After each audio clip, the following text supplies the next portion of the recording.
আসসালামু আলাইকুম প্রিয় দর্শক, অন্য মঞ্চ অনুষ্ঠানে আপনাদের স্বাগত জানাচ্ছি।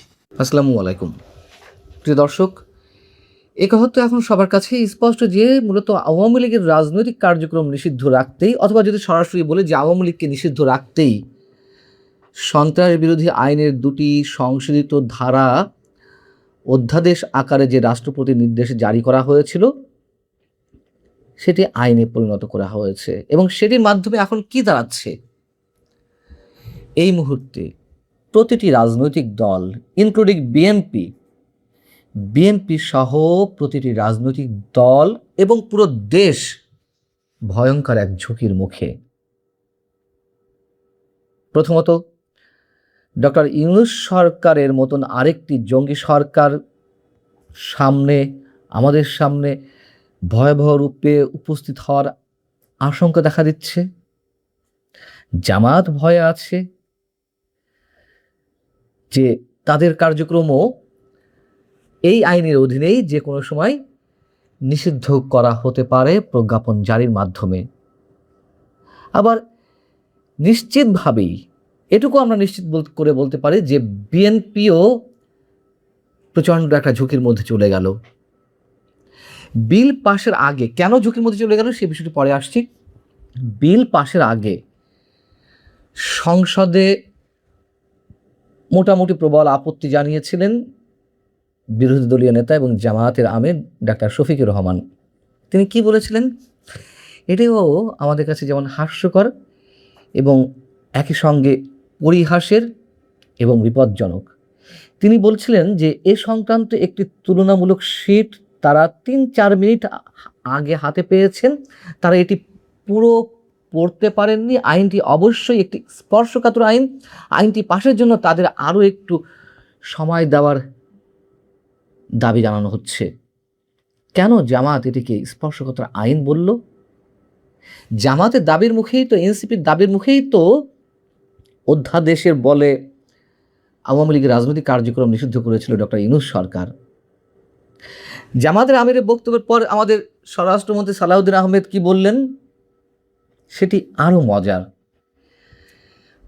তিনি বললেন যে বিলটি একটি গণহত্যাকারী সন্ত্রাসী সংগঠনের নিষিদ্ধকরণ সংক্রান্ত একটি সংশোধনী। আগের যে সন্ত্রাস বিরোধী আইন ছিল তার সংশোধনের জন্য বিরোধী দলীয় নেতার নিশ্চয়ই স্মরণ থাকার কথা, ওনারা এবং এনসিপির বন্ধুরা সবাই মিলে একটি আন্দোলন করেছিলেন। সেই আন্দোলনের প্রেক্ষিতে মোটামুটি বাংলাদেশে একটা জনমত সৃষ্টি হয়েছিল। সেই প্রেক্ষিতে তাদের অর্থাৎ আওয়ামী লীগের কার্যক্রম নিষিদ্ধ করা হয়েছে সন্ত্রাস বিরোধী আইনে। সে অনুযায়ী নির্বাচন কমিশনে তাদের নিবন্ধন স্থগিত হয়ে আছে। এই আইনের অনুবলে পরবর্তীতে 47 অনুচ্ছেদ অনুসারে আইসিটি অ্যাক্টকেও অর্থাৎ আন্তর্জাতিক অপরাধ ট্রাইব্যুনাল আইন পরিবর্তন এনে সংগঠনের বিচারে বিধান যুক্ত করে সেই আইনটাও সংশোধন করা হয়েছে।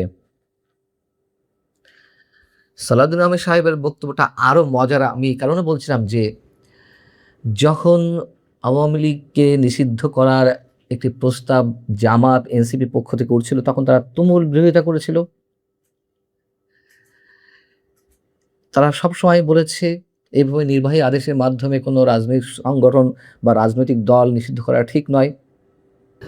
তারেক রহমানও তো ক্ষমতায় আসার অর্থাৎ বিএনপি ক্ষমতায় আসার 2 দিন আগে বা পরে বিদেশি একটি গণমাধ্যমে, আন্তর্জাতিক একটি গণমাধ্যমকে দেওয়া সাক্ষাৎকারে তিনি বলেছিলেন যে কোনো নির্বাহী আদেশের মাধ্যমে কোনো রাজনৈতিক দল নিষিদ্ধের পক্ষে তারা নয়। তার কারণ আজ একটি রাজনৈতিক দলকে যদি নিষিদ্ধ করা হয় কাল হয়তো বিএনপিকেও করা হতে পারে। এবং এই যে আওয়ামী লীগকে যে নিষিদ্ধ করা হলো, রাজনৈতিক কার্যক্রম নিষিদ্ধ করা মানে এক অর্থে পুরো দলটাই তো নিষিদ্ধ অবস্থা থাকা, শুধু শব্দের কিছু হেরফের।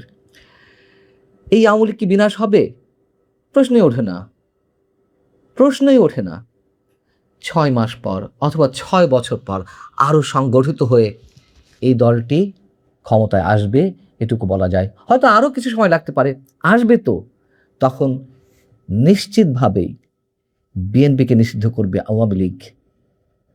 আবার আওয়ামী লীগের সময় আইন ঠিকই করা হয়নি কোনো রাজনৈতিক সংগঠন বা দলকে নিষিদ্ধ করার জন্য বা তাদের রাজনৈতিক কার্যক্রম নিষিদ্ধ করার পক্ষে। তবে আওয়ামী লীগ যে আওয়ামী লীগ যে বিএনপি বা জামাতকে 14 বছর ধরে রাজপথে নামতে দেয়নি, এ কথাও তো ঠিক। রাজপথে নেমেছে, তার উপরে হেলমেট বাহিনীর অত্যাচার, আক্রমণ, রাজপথে নেমেছে, তখন পুলিশি বাহিনীর নির্যাতন ঘটেছে তো এগুলো। অর্থাৎ তুমুল একটা রাজনৈতিক শূন্যতা তৈরি করা হয়েছিল। তখন গাছের পাতা পর্যন্ত বলতো আওয়ামী লীগ, আওয়ামী লীগ। তখন থেকে বলে আসছি, এই যে রাজনৈতিক শূন্যতা সৃষ্টি করা হচ্ছে, এর পরের স্টেজ হচ্ছে জঙ্গিবাদ বা চরমপন্থা, এবং তাই তো ঘটল।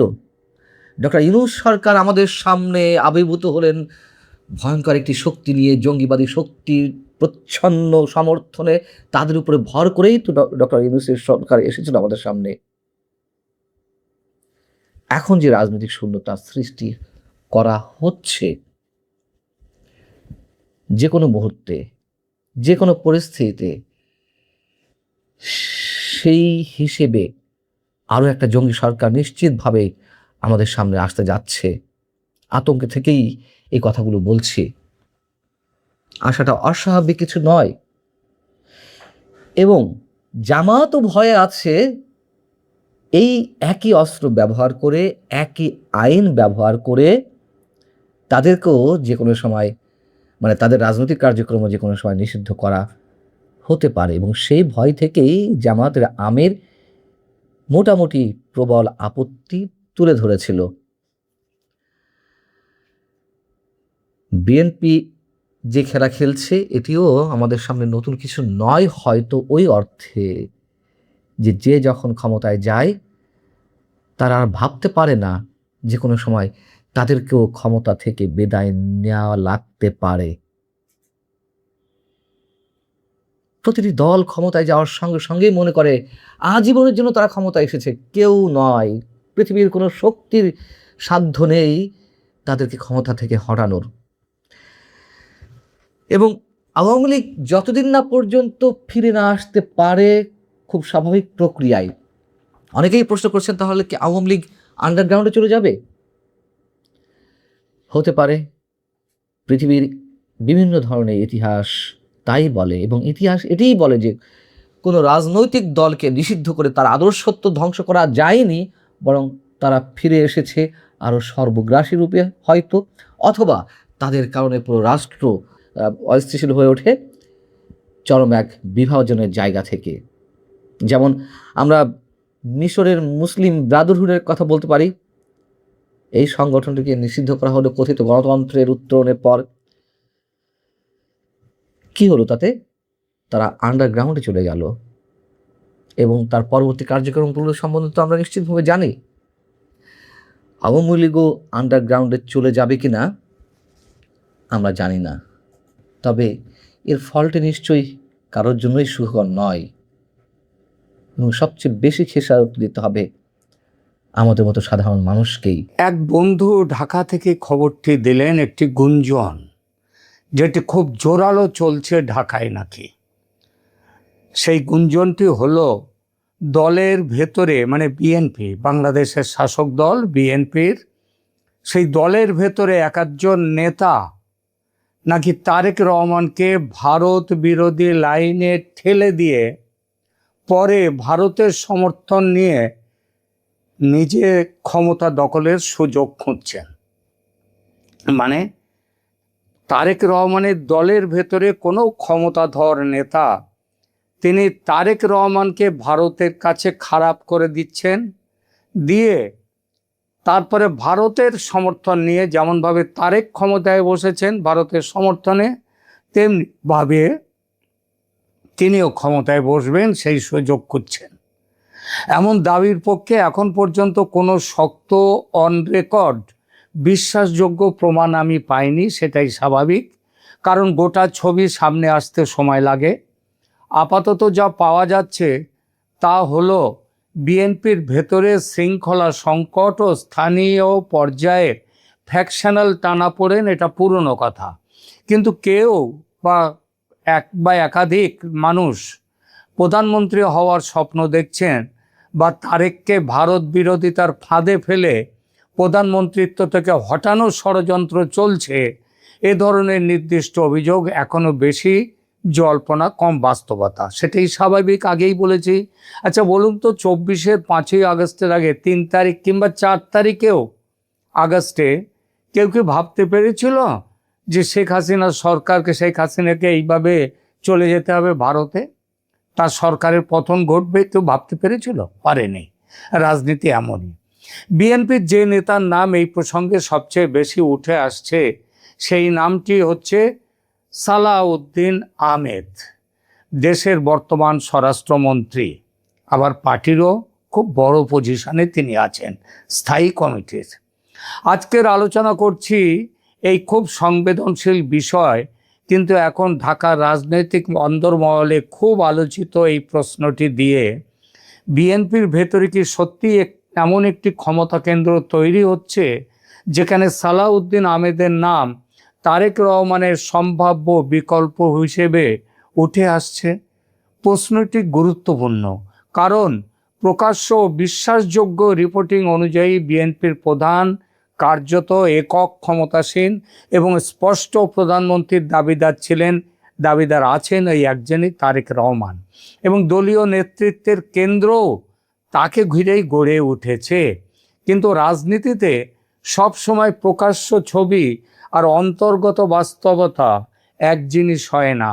দলের শীর্ষে একজন থাকলেও সিদ্ধান্তের টেবিলে কার কথা বেশি ওজনদার, কে কাকে প্রভাবিত করতে পারেন, আর কে সংকট মুহূর্তে বিকল্প কেন্দ্র হয়ে উঠতে পারেন, সেই প্রশ্ন আলাদা, খালি চোখে দেখা যায় না, কিন্তু তাই বলে অস্বীকার করলে ভুল করা হবে। আর এই জায়গাতেই বারবার উঠে আসছে একটি নাম, সালাউদ্দিন আহমেদ। এখানে শুরুতে একটি কথা পরিষ্কার করে নেওয়া দরকার, এই ভিডিওতে আমরা কোনো অভিযোগকে বা জল্পনাকে সত্য ধরে নিচ্ছি না, আবার কোনো জল্পনাকে বা গুঞ্জনকে হালকা বা অসম্ভব বলে ফুৎকারে উড়িয়ে দিচ্ছি না। আমরা দেখব কোন তথ্য নিশ্চিত, বাতাসে কি ভাসছে, কোন অংশ রাজনৈতিক ব্যাখ্যা, আর কোন জায়গা এখনো জল্পনার মধ্যে পড়ে বলছি বটে, কিন্তু গুজব নয়, বাস্তবতা সেখানেও। প্রথমে এই জল্পনার প্রেক্ষাপট নিয়ে দুটো কথা। প্রথমে বড় ছবিটা বুঝি। বিবিসি বাংলার বিশ্লেষণ বলছে, তারেক রহমান সময়ের সঙ্গে বিএনপির একক নেতা হিসেবে উঠে এসেছেন এবং নির্বাচনের যে কৌশল, সংগঠন, প্রচার সব কিছুর একেবারে কেন্দ্রবিন্দু তিনি। অন্য সমস্ত রিপোর্টেও তাকে প্রধানমন্ত্রী হওয়ার দৌড়ে একমাত্র মুখ বলে দেখিয়ে দেওয়া হয়েছিল, দ্বিতীয় কারোর নামও আসেনি, এবং দলীয়ভাবে প্রধানমন্ত্রী পদ নিয়ে দ্বিধাদ্বন্দ্ব কোনোদিন ছিল না। এমন বার্তা বিএনপির শীর্ষ নেতৃত্ব দিয়েছে সেই প্রথম থেকে। অর্থাৎ আনুষ্ঠানিক রাজনীতির মঞ্চে তারেক রহমানের বিকল্প হিসেবে কাউকে সামনে আনা হয়নি। তারেক রহমান ছিলেন স্বাভাবিক দাবিদার, একেবারে তিনি ছাড়া আর কেউ নেই, এমনটাই। মির্জা ফখরুল ইসলাম আলমগীর নিজে নির্বাচনের আগে থেকে বলেছেন তারেক রহমানই ভবিষ্যতের প্রধানমন্ত্রী। মোহাম্মদ ইউনুস লন্ডনে গিয়ে তারেক রহমানের সঙ্গেই কথা বলেছেন বিএনপির সবচেয়ে গুরুত্বপূর্ণ মুখ হিসেবে। ঢাকার মার্কিন চার্জ দ্য অ্যাফেয়ার্স, তিনিও লন্ডনে গিয়ে তারেক রহমানের সঙ্গে কথা বলেছেন, কারণ দলের সবচেয়ে গুরুত্বপূর্ণ মুখ তারেক রহমান। যোগ্যতা নয়, প্রধানমন্ত্রীর যোগ্যতার বিচারে নয়, যোগ্যতার মাপকাঠিও কোনোদিন দেখা হয়নি। তাহলে তিনিই প্রধানমন্ত্রীর পদে একমাত্র দাবিদার, কারণ তিনি দলের প্রতিষ্ঠাতা জিয়াউর রহমানের পুত্র, খালেদা জিয়ার পুত্র, দলের প্রাক্তন প্রধানমন্ত্রী তিনবারের। তিনি ছাড়া দলের হাল কে ধরবে? একেবারে যেন স্বতঃসিদ্ধ ব্যাপার। এই অবস্থায় তারেকের বিকল্প কথাটি সরাসরি কোনো ঘোষিত রাজনৈতিক প্রকল্প নয়, বরং এটি ক্ষমতার অন্দরের টানাটানি, পর্যবেক্ষণ আর গুঞ্জনের ভাষা। কিন্তু এখানেই আসে আবার দ্বিতীয় বাস্তবতা। বড় দলের ভেতরে সব ক্ষমতা শুধু পদবি দিয়ে মাপা যায় না।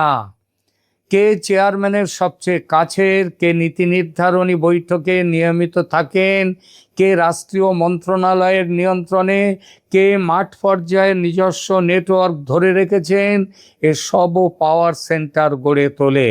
এবং এই মানদণ্ডে সালাউদ্দিন আহমেদকে হালকা করে দেখার সুযোগ নেই। এখন প্রশ্ন, কেন সালাউদ্দিন আহমেদের নাম উঠছে? প্রথম কারণ, তিনি শুধু একজন সাধারণ সিনিয়র নেতা নন, তিনি বহু বছর ধরে বিএনপির কেন্দ্রীয় রাজনীতিতে রয়েছেন। যুগ্ম মহাসচিবের স্তর থেকে উঠে স্থায়ী কমিটির সদস্য হয়েছেন। বিএনপির মতো দলে স্থায়ী কমিটির সদস্য মানে সরাসরি দলীয় একদম মাথায় মগজে প্রবেশ করা।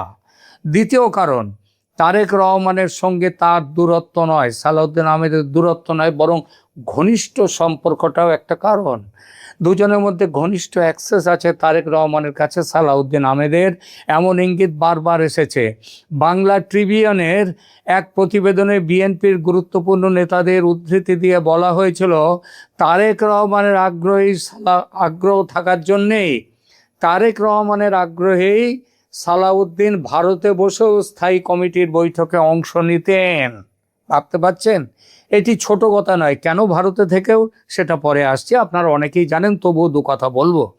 কারণ দূরে থেকেও, এটি ছোট কথা নয়, কারণ দূরে থেকেও যদি কেউ দলের সবচেয়ে গুরুত্বপূর্ণ বৈঠকে থাকেন, তাহলে বোঝা যায় তার রাজনৈতিক প্রাসঙ্গিকতা শুধুমাত্র কাগজে কলমে সীমাবদ্ধ তা নয়।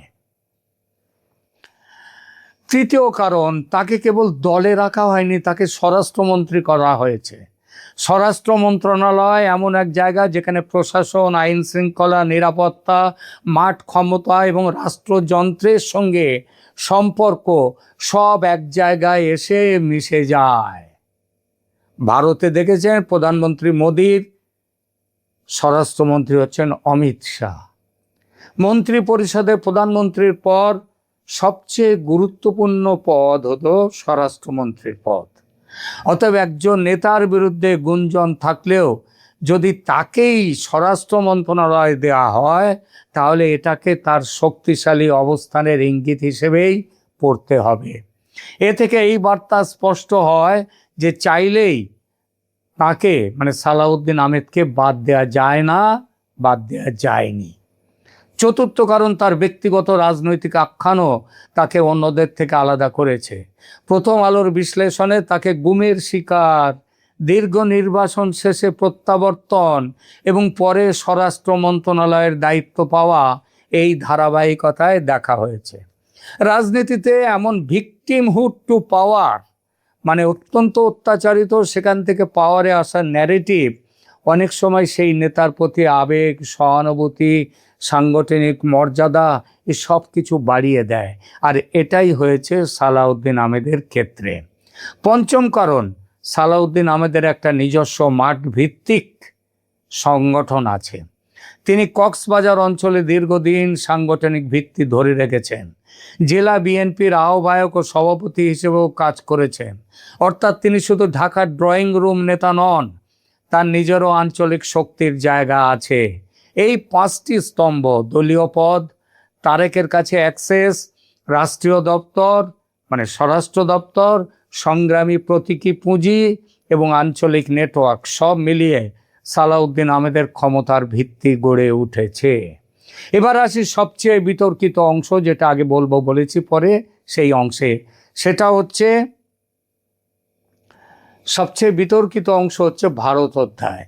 সালাউদ্দিন আহমেদ দীর্ঘ সময় ভারতে ছিলেন এবং এই দীর্ঘ ভারত অবস্থানকে ঘিরেই তার বিরুদ্ধে নানা সন্দেহ, গুঞ্জন ও অভিযোগ জমেছে।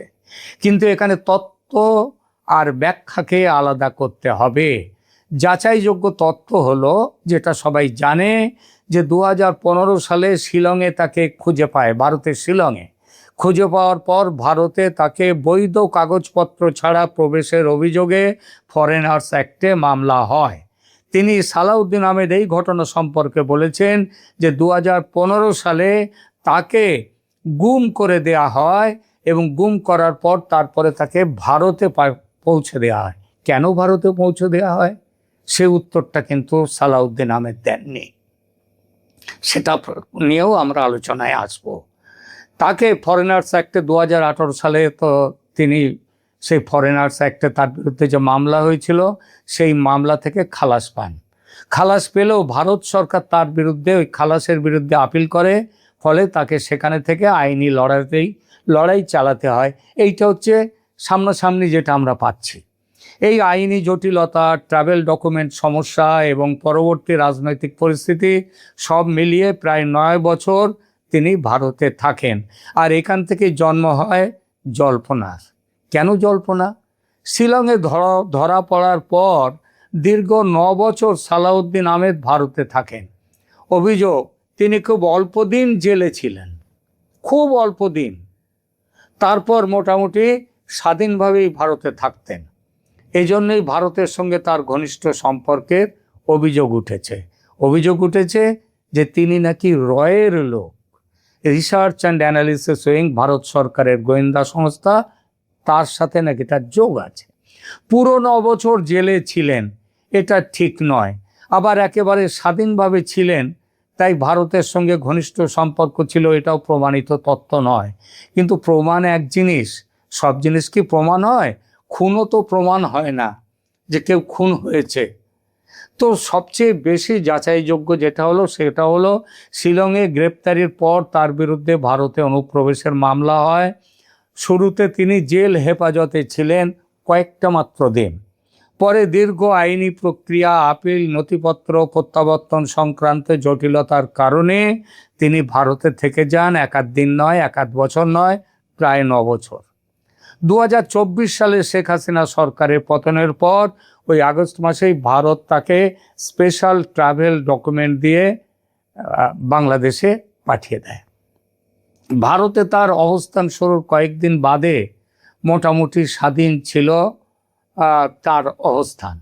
বিবিসি 2015 সালের মে মাসে রিপোর্ট করেছিল যে সালাউদ্দিন আহমেদকে আদালত 14 দিনের জেল হেফাজতে পাঠায়, আর ওই 14 দিনই তিনি ছিলেন জেলে, তারপরে আর নয়। উইকিপিডিয়ার সংক্ষিপ্ত সারেও বলা হয়েছে শিলংয়ে তাকে প্রথমে হাসপাতালে নেওয়া হয়, পরে গ্রেপ্তার দেখিয়ে শিলং জেলে পাঠানো হয়। অর্থাৎ শুরুর পর্যায়ে তিনি আটক অবস্থায় ছিলেন, প্রথমে হাসপাতাল, পরে 14 দিনের জেল হেফাজত। অন্যদিকে প্রথম আলো ও ডেইলি স্টারের রিপোর্ট বলছে পরে তার বিরুদ্ধে ফরেনার্স অ্যাক্টে মামলা চলে। 2018 সালে তিনি খালাস পান, কিন্তু ভারত সরকার আপিল করায় তাকে আবার থেকে যেতে হয় ভারতে। এই আপিল করাটাও বেশ অদ্ভুত। আসলে সালাউদ্দিন দেশে ফিরতে চাননি, আর ভারত সরকারের সঙ্গে কথাবার্তা বলে মামলা দেখিয়ে ভারতেও থেকে যান তিনি। আর এখান থেকেই রয়ের সঙ্গে তার যোগাযোগের কথা উঠেছে। প্রশ্ন, তিনি কি স্বাধীনভাবে ছিলেন? দেখুন, যুগান্তরে 2023 সালে তিনি নিজেই বলেন যে তিনি আদালতের রায়ে খালাস পেয়েছেন, কিন্তু ডকুমেন্ট সংকট ও প্রত্যাবর্তন প্রক্রিয়ার কারণে দেশে ফিরতে পারছেন না। এমনকি তিনি বলেন, আমি অবৈধও ছিলাম না, আবার পুরোপুরি বৈধভাবেও ভারতে থেকেছি কিনা সেটাও বলতে পারবো না। মানে আমি ভারতে বৈধভাবে আছি সেটাও বলতে পারবো না, অবৈধও ছিলাম না। মানে তো এই হচ্ছে অবস্থা। এটা বোঝায় তার অবস্থান ছিল না। আর যাই হোক, জেলবন্দি জীবন তার ছিল না। এই দীর্ঘ স্বাধীন অবস্থান থেকেই তার বিরুদ্ধে ভারতের সঙ্গে ঘনিষ্ঠ যোগাযোগের অভিযোগ উঠেছে, এবং রাজনৈতিক অঙ্গনে যে গুঞ্জন বাস্তবেই আছে। সত্যি মিথ্যে সেটা পরে কোনো দিন প্রকাশ পেতেও পারে, আপাতত সেটা প্রকাশ নেই। সুতরাং আমরা কোনটা সত্যি আপনাদের উপরে ছেড়ে দিচ্ছি, আপনারা বলবেন কমেন্ট করে আপনারা কি মনে করেন। তাহলে সত্যিটা কি? দেখুন, আমার মনে হয় সবচেয়ে সতর্ক তথ্যভিত্তিক ভাষায় বললে সত্যিটা সম্ভবত মাঝামাঝি জায়গায়। তিনি শুরুতে আটক ও জেল হেফাজতে ছিলেন, পরে জেল থেকে জেলে ছিলেন না। আবার তার দীর্ঘ ভারত অবস্থান মূলত আপিল, ট্রাভেল মামলা, ডকুমেন্ট, রাজনৈতিক পরিস্থিতির জটিলতায় দীর্ঘায়িত হয়। আবার এটাও দেখার মতো যে 23 সালে তো তার মামলা চলে গিয়েছিল, কিন্তু তিনি বলেছেন নাকি ট্রাভেল ডকুমেন্ট পাননি বলে তিনি আসতে পারেননি। তাহলে 24 সালে হাসিনার পতনের পরই, শেখ হাসিনা সরকারের পতনের পরেই কেন ভারত তাকে পাঠালো ট্রাভেল ডকুমেন্ট দিয়ে? ট্রাভেল ডকুমেন্ট বাংলাদেশ দেয়নি, ভারত তাকে ট্রাভেল ডকুমেন্ট দিয়ে বাংলাদেশে পাঠিয়ে দিয়েছে।